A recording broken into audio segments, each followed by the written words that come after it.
All right, I'm doing a review today on this, I don't know how you say it, but it's a portable macerator waste pump for sewage for use on RVs. See, it's 12 gallon per minute, 12 volt, 10 foot lift. That says 3.2 foot suction, not 32 foot. That's what it looks like on the box. I'll do a link down below where you get it on Amazon. That's it. It comes mostly assembled. These pieces are extra, they just screw on. These are just water hose fittings. This is for the rinse hose that you can put on there. I don't use this one. This is the discharge hose, and you just got to assemble this, put these clamps on there, and put this part on there that hooks to a garden hose that goes to your discharge. I wouldn't use this water hose for anything else after you do this, so because it'll be contaminated. Okay, my trailer, I've got this little L that you can get these at Walmart or on Amazon. I hook my rinse hose up here because it shoots directly into the black water tank that way. And then this will just screw on just like that and hook the discharge hose up. Now I've got the other end of this running over. I have a clean out for my septic system. From my house, because I have a septic system, but you could do this into any RV dump instead of if you wanted to do this. But did you put that back in the thing over there? Yeah. Okay. Will you turn that water on? Okay, she's gonna go turn the water on.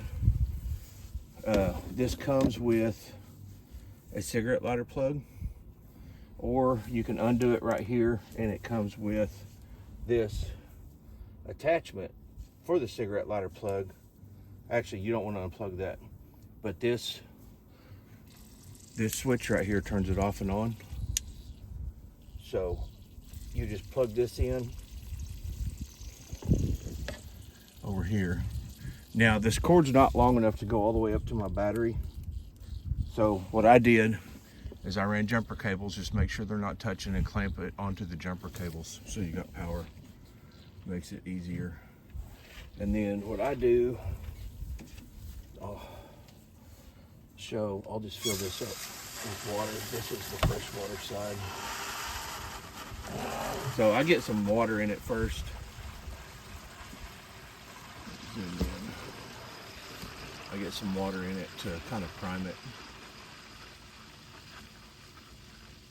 So it's not, you don't want the pump to be dry.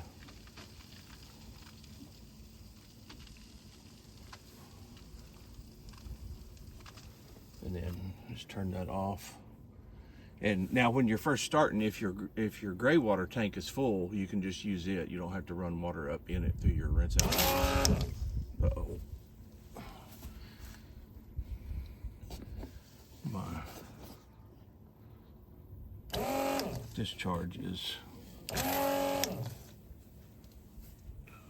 that's another reason that I put clean water in it first, so I can see if anything's leaking.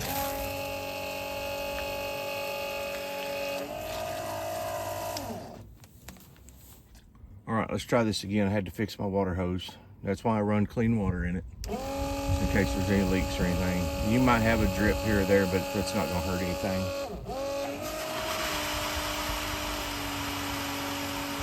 You really don't want the pump to run dry because it could damage it. That's with any pump. So once you check all that, close your gray water tank, open your black water, and this is the gross part. But I just want to show y'all how it works, and it works. It works great. Just turn it on. All the junk, the toilet paper and everything comes down, goes into here. This thing chops it up. I think it's got metal blades in it. Chops it up and sends it out this little bitty hose. But it does it pretty quick too. And then you can go back and rinse it so you can get your tank really clean. And like using a let-off tank or a dump tank where you can't really get up in there and rinse it. This does high pressure. rinse it out. And I have already used this once, so I knew how it worked. All that, but that's it. I just hang it there, let it run. Once it empties out, turn it off, and then rinse it, run it again. I do that 3 or 4 times. And then close it up, take that off, store it in the bag. It comes with a little carry bag. And then that's it. But overall review is the thing works great.